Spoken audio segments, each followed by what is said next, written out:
Estamos de volta. Hoje eu recebo a Carolina Videira, cofundadora da Turma do Giló, instituição que realiza um programa de inclusão educacional nas escolas. Ô Carolina, as parcerias de vocês são firmadas com escolas públicas ou particulares? Ou as duas? São firmadas as parcerias pela organização via captação de recursos para a escola pública, que não faria sentido eu solicitar dinheiro para uma ONG e atender uma escola privada, mas a gente também atende as escolas privadas que entram em contato diretamente conosco e firmam uma parceria, mas aí não é com dinheiro de captação.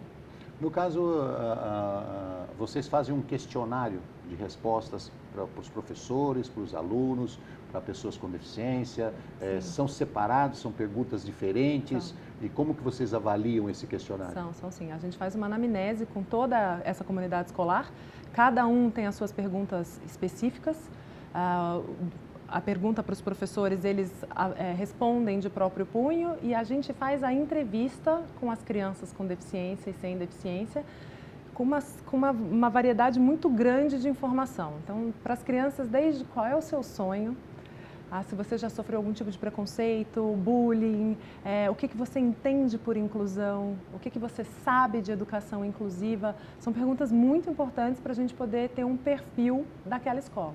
Os professores, você faz que tipo de pergunta? Se ele já teve alguma formação sobre educação inclusiva, se ele se sente capaz de lidar com as diferenças dentro da sala de aula, se ele enxerga a violência dentro da sala de aula dele, como ele enxerga essa violência.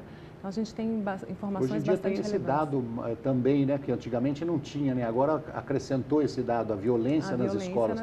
Isso é horrível, né? Isso é horrível. E um dos maiores indicadores de violência é o preconceito. Né? Ele está relacionado. Depois das respostas dos questionários, vocês traçam um perfil de trabalho para aquela escola ou você já tem um produto pronto? A metodologia está pronta, mas a gente vai dar enfoque conforme a necessidade de cada escola. Então, se aquela escola sofre um preconceito maior com crianças que tenham autismo, você dá um remédio mais agudo. A gente dá um remédio mais agudo para aquele ponto. Se a violência é relacionada a LGBTfobia, a gente vai dar uma atenção um pouquinho mais aguda para aquele ponto e assim por diante. Existe alguma ação que você tenha que ser mais feroz assim com relação à agressividade dos alunos? Você tem que trabalhar com as famílias mais intensamente, com os alunos mais intensamente. Você chega a fazer uma terapia de grupo, uma terapia individual para acabar com aquela agressividade? Chega a esse ponto? O começo do projeto, a metodologia é sempre a parte de sensibilização, de esclarecimento e sensibilização. Então, a gente tenta fazer com que todos eles façam alguma dinâmica de empatia, para eles sentirem na pele o que é ser diferente.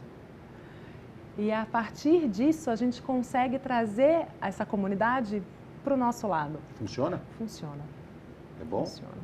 Funciona sim. Agora, qual é os pais, por exemplo, todo o atendimento dos pais é em grupo. Então, é uma grande terapia de grupo onde famílias trocam experiência com outras famílias. Qual é o tipo de discriminação, o preconceito que você encontra que é mais agudo, mais doloroso com relação às crianças com deficiência dentro das escolas? Eles acham de fato que as crianças são incapazes, eles confundem deficiência com doença, eles acham que a deficiência é contagiosa, eles assimilam a tudo que tem de ruim, né? E eu falo, não tem nada de ruim em ser deficiente. E a gente precisa quebrar esse preconceito, esse estereótipo. Eles literalmente não se aproximam e não querem ser amigos dessas crianças. E isso precisa acabar. Quando a criança é pequena, na educação infantil isso não acontece. Porque a criança não tem o olhar para as diferenças, né? Ela aprende isso. Então, isso se dá mais velho, lá a partir do Fundamental 2. Na educação infantil, a gente não tem problema de preconceito entre as crianças. A gente tem de adultos para as crianças. Quer dizer, quando você percebe um foco de intolerância dentro da escola, um foco de discriminação, você sabe, os pais dessas crianças estão transmitindo preconceito, óbvio. Às vezes né? até os professores. Os professores ou os tios, sim, alguém. A sociedade. Aí você tem que descobrir a origem disso e conversar com o pessoal. Falar, pai, por favor, né? Você está deixando o seu filho aqui fora E preconceituosos todos nós somos, né, Roberto? A gente sabe que a gente tem preconceito, mas a atitude que a gente toma a partir do momento que o preconceito está estabelecido é que vai dizer qual é o nosso caráter. Então, a gente tenta orientar toda essa comunidade para tomar atitudes a favor das pessoas, a favor das diferenças, respeitando a tudo e a todos. Você quer ver só uma coisa? Rapidíssimo. Eu estava parado num supermercado, uma vaca de deficiente do meu lado, parou um cara com um filho de mais ou menos uns 12, 13 anos, e eu perguntei para ele, você tem algum tipo de deficiência? Ele já me mandou eu para algum lugar, já xingou. O filho desceu, foram lá para o mercado, e eu fiquei imaginando como seria o filho dele na escola. Posso te contar uma rapidinho também? Conte. Parando no supermercado com meu filho dentro do carro, estava saindo da escola, precisava comprar algumas coisas para fazer o jantar. A vaga de deficiente, o carro da minha frente, estaciona, desce uma moça pomposa. Eu buzinei e falei, você está na vaga de deficiente, eu preciso usar. Ela olhou para minha cara, também fez um gesto obsceno e falou, para em qualquer uma outra dessas vagas que estão aí. Obviamente a pessoa não sabe que a gente precisa daquele espaço para desembarcar uma cadeira de rodas. Eu não tive a mínima dúvida, eu parei o meu carro atrás do carro dela, eu falei, ela não vai sair do supermercado hoje. E falei, o que eu ia comprar em 2 minutos, eu falei, agora eu vou fazer o supermercado do mês. Eu vou demorar tudo que eu puder demorar aqui dentro do supermercado. Mas dá raiva. E aí, quando eu saí, tinha um monte de gente, a moça esgoelava, os manobristas, as pessoas da rua pararam e eu vim calmamente empurrando a cadeira de rodas do meu filho, olhei para a cara dela e falei, agora você nunca mais vai parar na vaga de um deficiente. Depois do projeto implantado na escola, você está trabalhando lá na escola há 1 ano, 1 ano e meio, 2 anos, você sente diferença no comportamento dos alunos de uma maneira geral e principalmente dos alunos com deficiência? Vou te contar alguns resultados muito significativos para a turma do Giló. A gente tem uma escola onde a taxa de evasão era de 37,7%. 2 anos após o projeto da turma, a taxa de evasão caiu para 0,5%. A gente teve famílias de pessoas com deficiência pedindo transferência para a escola que a gente já tinha capacitado. Então, famílias que moravam longe, mas que sabiam do resultado daquela escola e queriam colocar os seus filhos lá. A gente tem de feedback das pessoas com deficiência o interesse pela escola. Eles passaram a ter interesse pela escola a partir do momento que eles foram valorizados pela escola. As outras pessoas contam que o relacionamento em geral melhorou, o bullying melhorou. Quando você aprende a lidar com a criança com deficiência, você aprende a lidar com qualquer outra diferença. Então a escola passa a ser de fato uma escola inclusiva. Que a inclusão é para todo mundo, como a gente já falou aqui. Você acha que uma criança com deficiência influencia positivamente os outros alunos que não têm deficiência? Eu tenho certeza que eles vão se tornar adultos muito melhores, com um olhar mais inclusivo, com respeito, com empatia, com certeza. Qual o trabalho que vocês desenvolvem com as crianças sem deficiência na escola? Vocês separam, junta todo mundo, tem assim um papo separado, como é que é? É sempre todo mundo junto, a gente não acredita na exclusão dos alunos. Os alunos precisam ser trabalhados juntos.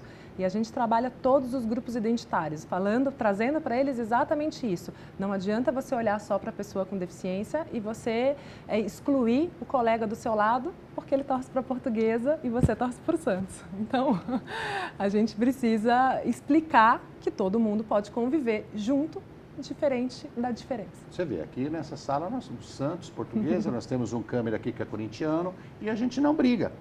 Tá vendo? E a gente não briga, a gente só discute um pouquinho, mas não chega...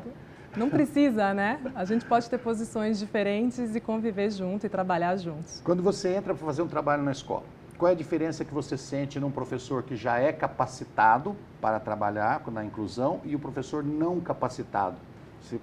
A resistência é muito maior? A resistência é muito maior, com certeza. E o professor que já teve a experiência, mesmo sem saber trabalhar com a inclusão, mas que já teve a experiência de ter um aluno com deficiência dentro da sala de aula, ou um aluno que precisasse ser incluído por alguma outra questão, já são professores que se questionam, porque eles deixam esses alunos para trás. Então, eles estão se questionando da responsabilidade deles. Se a responsabilidade deles é ensinar, eles querem ensinar a todos. No caso dos professores, você pega uma escola que tinha professores que não eram capacitados, você capacita eles.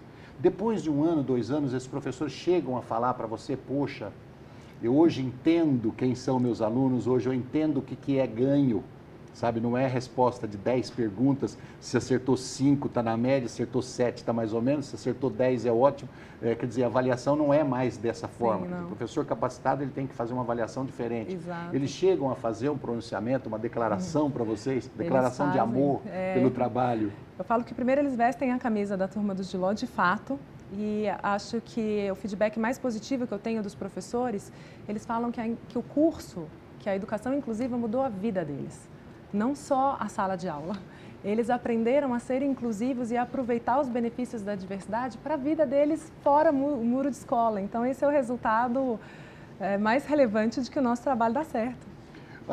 Só para a gente encerrar, as faculdades, tanto de psicologia, de fisiatria e de administração, pedagogia, todas elas têm que trabalhar esse assunto hoje. Sim. As faculdades estão preparadas já? Não, elas não estão preparadas e a maioria delas ainda não trata desse assunto. Você se forma sem entender a diversidade, sem saber aplicar o conteúdo para a diversidade.